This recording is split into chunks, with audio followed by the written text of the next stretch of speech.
Challengers Bengaluru versus Sunrisers Hyderabad. শনিবার Bengaluru Chinnaswamy stadium এবারের IPL 2026 উদ্বোধনী ম্যাচে দুর্দান্ত ব্যাটিং দেখা গেল।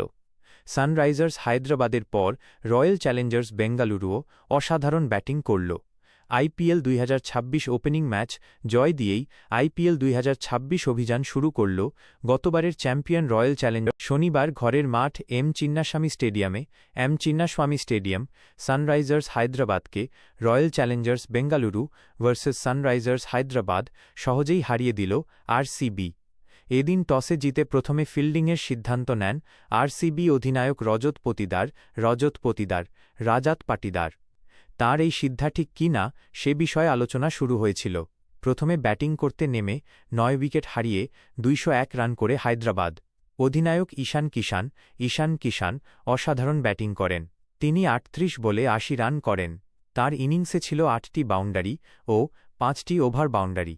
অনিকেত বর্মা ঝোড়ো ব্যাটিং করেন। তিনি 18 বলে 3টি বাউন্ডারি ও 4টি ওভার বাউন্ডারির সাহায্যে 43 রান করেন। হাইনরিচ ক্লাসেন 22 বলে 31 রান করেন। কিন্তু তাঁদের এই লড়াই কাজে লাগল না।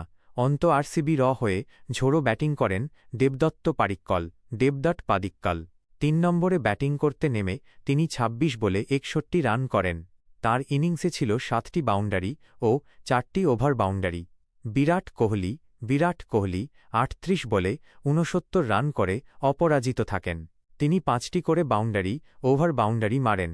পতিদার ইনিংসের শুরুটা দুর্দান্তভাবে করলেও বেশি দূর এগোতে পারেননি। তিনি 12 বলে 31 রান করেন। তাঁর ইনিংসে ছিল জোড়া বাউন্ডারি ও 3টি ওভার বাউন্ডারি। টিম ডেভিড 10 বলে 16 রান করে অপরাজিত থাকেন। 15.4 ওভারে 4 উইকেট হারিয়ে জয় তুলে নেয় আরসিবি। পরপর পতিদার ও জিতেশ শর্মা উইকেট হারিয়ে বিরাটরা কিছুটা চাপে পড়ে গিয়েছিলেন। কিন্তু তারপরেও তাঁরা মাথা ঠান্ডা রেখে জয় ছিনিয়ে নিলেন। 6 উইকেটে জয় পেল আরসিবি। চ্যাম্পিয়নের মতো শুরু আরসিবিরও।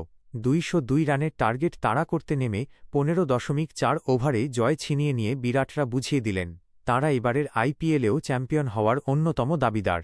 একই সঙ্গে হায়দ্রাবাদের বোলিং বিভাগের দুর্বলতা প্রকট হয়ে গেল।